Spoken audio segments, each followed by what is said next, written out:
Hey guys, back up here doing afternoon chores. I did not do morning chores this morning. Randy took care of everything for me this morning. Oh, you still got a bunch of slop in there, piggies. There's the piggies. Ham and bacon. Ham is a little more adventurous than bacon is. He was the first one to stop getting up on the boards like that. Now bacon's doing it. Anyways, Randy took care of morning chores because this morning my back was screaming at me. I went to milk, and when I got home, I could barely even walk. Randy came up, took care of chores. While he was doing that, I put some heat on it, and then that wasn't really helping, so I iced it, and icing it really seemed to help. So we're back up here doing afternoon chores. I gotta come and check on the chickies. Randy's tending to Jean. My back's feeling a lot better now than it was this morning. Hey, chickies.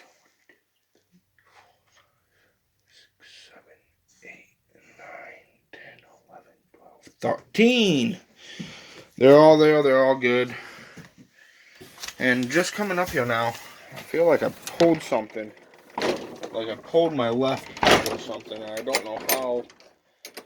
And the HE double hockey sticks, I did that because all I was doing was driving the tractor. But anyways, this video was just going to be me kind of like last night's video was. Just kind of checking it out. Hey guys, look at this. I don't know if you can see that real good. Gene has his head buried in that bucket. Well, not right now. He pulled out. I don't want to distract him. Look at that. He's drinking out of the bucket all on his own. They grew up so fast. Anyways, I got a video request. And the video request was somebody wants me, and I know who this person is. Shout out to Lynn. They want me to give the story on how I cut my fingers off. I bit them off in a hot dog eating contest. No, I'm joking. I didn't actually do that. You would be amazed at how many people believe it, though. When I was 16, I had a job doing construction in the summertime, and then come on the fall, he would pretty much lay me off, obviously without any pay, but whatever, so I could go to school and do my schooling. But on the weekends, he would still have me come over and help him split firewood and things like that. And that's how I did this. So he had a giant Great Dane, and the thing was huge. And if you weren't paying much attention and you saw it out of the corner of your eye, it looked like a Black Panther was walking past you. Well, we almost got all of this firewood done for the season. We were on the last block for the last load. And then we were done with all of the firewood. No more had to be done. And I put the block on and I nodded my head. He pushed the lever. And he bent over to scratch the dog's head, and he wasn't paying attention because I'd given him the go-ahead. And we'd been doing this for, it was like 4 weekends in a row, every weekend, 8-10-hour days. And we had this system. I nod my head, I stand back, he splits it, I move in. Well, he didn't. I'm not blaming this guy in the least bit because it was entirely my fault, but he looked away for a minute to pet his dog. And when he did, I decided the block had to be moved in a little bit. It got rolled or something, and I went to move it in. And when I did, I'm going to kind of show you how this went down. Randy, can you come hold this for me? Yes, I did. So, the way his wood splitter was set up, you got your boom with the splitter on it, but his backstop was in a V like that, and the wood splitter, the wedge fit right into that V. And when I stuck my hand in it, I got my hand between the block and the V.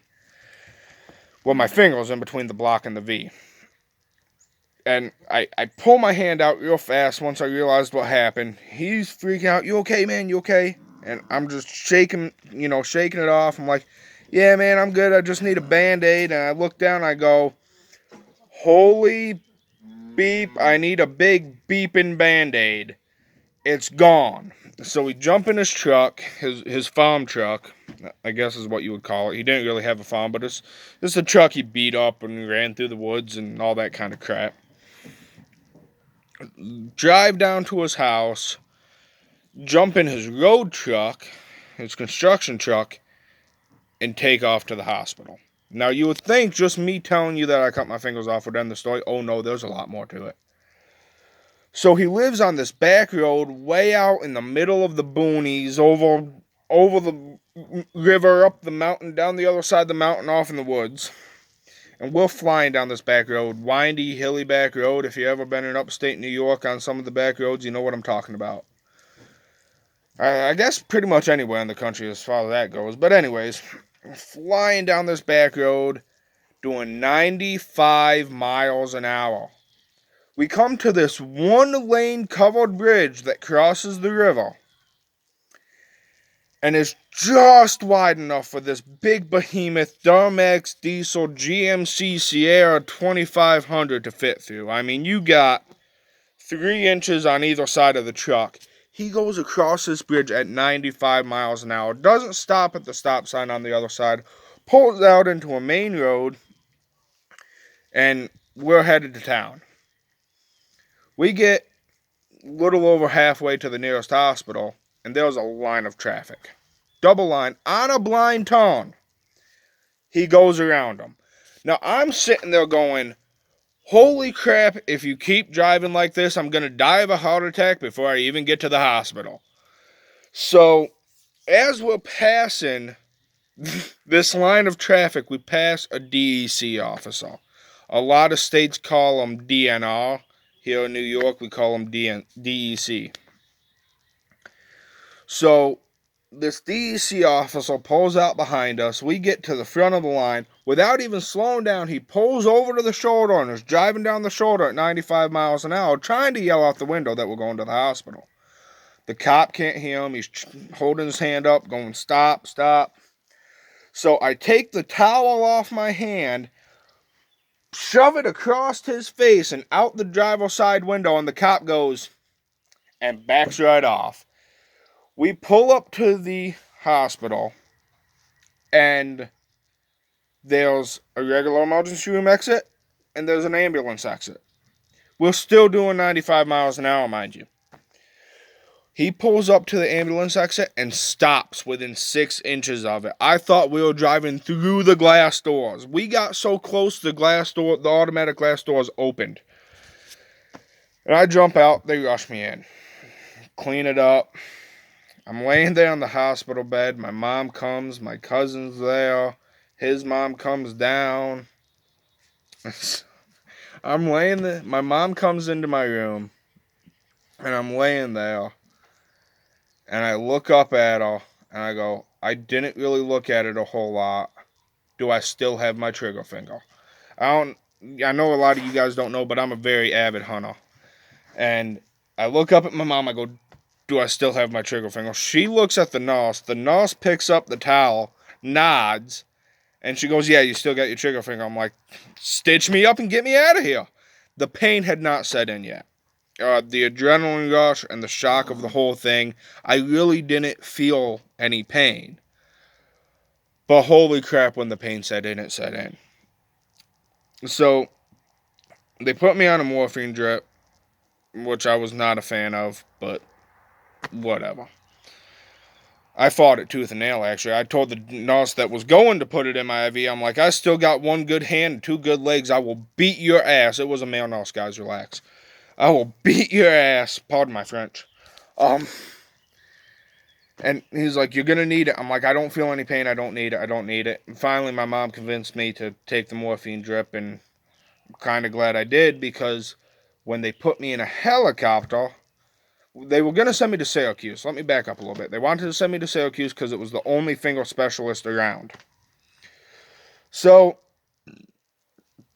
they want to send me to Syracuse. My mom's like, okay, we'll drive them up. They're like, no, Syracuse ER is a very busy place. If you drive them up, you'll be waiting a minimum of 4 hours to get them in. I'm like, half my finger's gone. How much more serious can you get than that? Anyways, they're like, all right, get the ambulance. No, ambulance, you'll be waiting just as long with the ambulance. We got to send you in a helicopter. Now, I've done construction. I've been on roofs. I'm not afraid of heights. Until you're laying in a helicopter with half of your finger gone and you look down and the doors that they put you in through the back are angled and they're glass and you're looking straight at the ground. Once you get up to about 100 feet, you'll become afraid of heights very fast. I am now afraid of heights. So, they fly me up to Syracuse. The high altitude pops a blood vessel in my finger. I'm bleeding like a stuck hog. But there's a silver lining in every story. We get to Syracuse. We land on the hospital roof.